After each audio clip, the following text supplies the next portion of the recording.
দীর্ঘ 6 বৎসর যাবৎ আপনারা আমাদেরকে সহযোগিতা করেছেন। ইনশাআল্লাহ আমরা এই যাত্রাও আপনাদের ভালোবাসা, আপনাদের সহযোগিতা এবং আল্লাহ রাব্বুল আলামিনের অশেষ মেহেরবানিতে আমরা আবারও আমাদের প্রাণপ্রিয় নেত্রী দেশনেত্রী বেগম খালেদা জিয়াকে আজকে দেশের মানুষের যে অকৃত্রিম ভালোবাসার প্রতীক সেটি আজকে প্রমাণিত।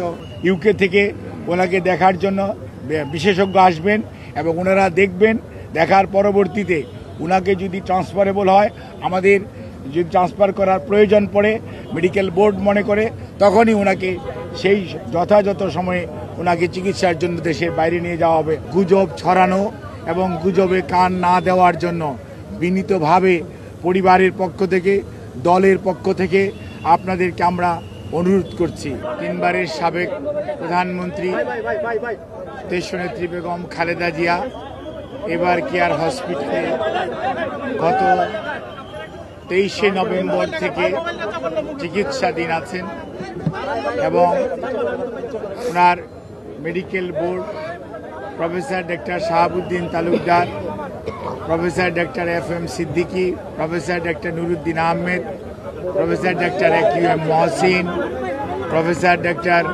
Shamsul Arifin, professor doctor Ziaul Haque, professor doctor Masum Kamal, professor doctor AZM Saleh, professor doctor brigadier অবসরপ্রাপ্ত সাইফুল ইসলাম এবং ডক্টর জাফর ইকবাল, সেই সাথে বাংলাদেশের বাইরে থেকে professor doctor Habibur Rahman, professor doctor Rafiquddin Ahmed এবং professor John Hamilton, professor doctor Hamid Rab, professor John Patrick Kennedy, professor Jennifer Cross এবং ডক্টর জুবাইদা রহমান সহ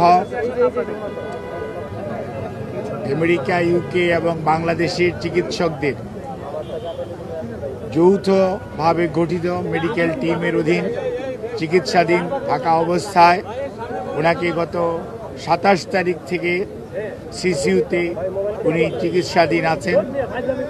আল্লাহর অশেষ মেহেরবানিতে ডাক্তাররা যে চিকিৎসা দিচ্ছেন সেই চিকিৎসা সেটি উনি গ্রহণ করতে পারছেন, অথবা আমরা যদি বলি মেনটেন করছেন। আর মনোবল হতে হয় স্পাদ্রিত। জেরুজালেম 25 বছরের পথ চলায় নিরাপদে রাখার প্রত্যয়ে। আজ এই বিভিন্ন ধরনের গুজব, বিভিন্ন ধরনের বক্তব্য বিভিন্ন জায়গায় দেখার পরিপ্রেক্ষিতে দলের পক্ষ থেকে আমাদের দলের ভারপ্রাপ্ত চেয়ারম্যান জনাব তারেক রহমান সার্বক্ষণিকভাবে ওনার চিকিৎসার তদারকি করছেন। চিকিৎসার সমস্ত বিষয়ে উনি দেশি বিদেশি চিকিৎসকদের সাথে আমাদের মাধ্যমে যোগাযোগ রাখছেন।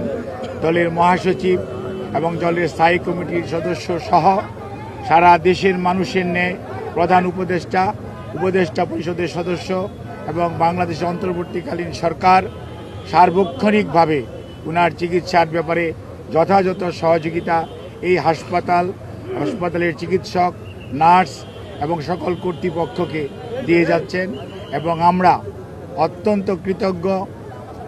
আমাদের বন্ধুপ্রতিম দেশ যারা, অর্থাৎ আমেরিকা বলেন, ইউকে বলেন, পিপলস রিপাবলিক অফ চায়না বলেন, কাতার বলেন, আর সৌদি আরবিয়া বলেন, পাকিস্তান বলেন, ইন্ডিয়া বলেন, আমাদের অনেক সরকার এবং রাষ্ট্রপ্রধান এই চিকিৎসার ব্যাপারে তাদের সহযোগিতার হাত বাড়িয়ে দিয়েছেন।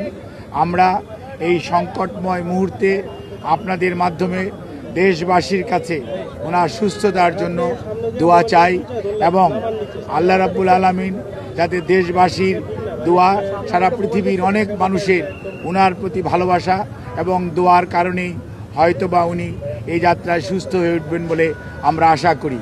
সেই জন্যই আমরা আপনাদের মাধ্যমে সবাইকে সর্বোচ্চ সংযম প্রদর্শন এবং সেই সাথে কোনো ধরনের গুজব ছড়ানো এবং গুজবে কান না দেওয়ার জন্য বিনীতভাবে পরিবারের পক্ষ থেকে, দলের পক্ষ থেকে আপনাদেরকে আমরা অনুরোধ করছি।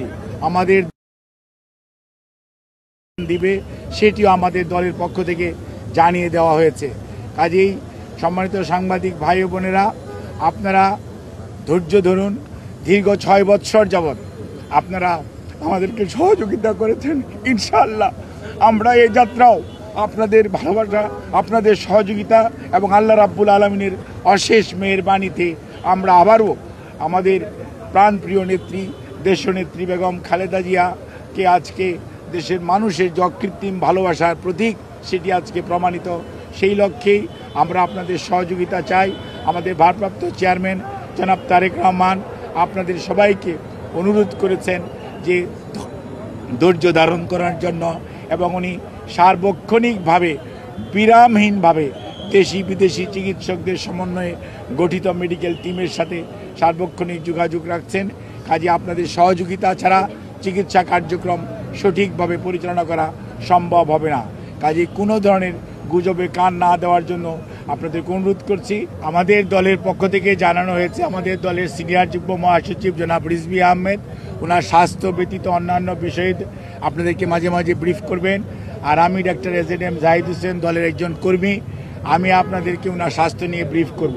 এর বাইরে আপনারা অন্য কারো ব্রিফিংয়ের প্রতি কোনো ধরনের কান না দেওয়ার জন্য দল আপনাদেরকে অনুরোধ করেছে। আপনারা যদি এটা মানেন, ফলো করেন, তাহলে আর কোনো গুজবের ছড়ানোর সুযোগ থাকে না। দেশের বাইরে নেওয়ার জন্য যে কথাটি আমি পূর্বেও বলেছি, মেডিকেল বোর্ডের সদস্যরা ওনাকে দেখেছেন।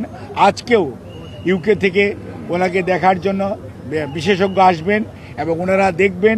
দেখার পরবর্তীতে ওনাকে যদি ট্রান্সফারেবল হয়, আমাদের যদি ট্রান্সফার করার প্রয়োজন পড়ে মেডিকেল বোর্ড মনে করে, তখনই ওনাকে সেই যথাযথ সময়ে ওনাকে চিকিৎসার জন্য দেশের বাইরে নিয়ে যাওয়া হবে। আমাদের সকল প্রস্তুতি আছে, কিন্তু সর্বোচ্চটা মনে রাখতে হবে যে রোগীর বর্তমান অবস্থা এবং সর্বোপরি মেডিকেল বোর্ডের পরামর্শের বাইরে কোনো কিছু করার সুযোগ এই মুহূর্তে আমাদের নেই। ধন্যবাদ।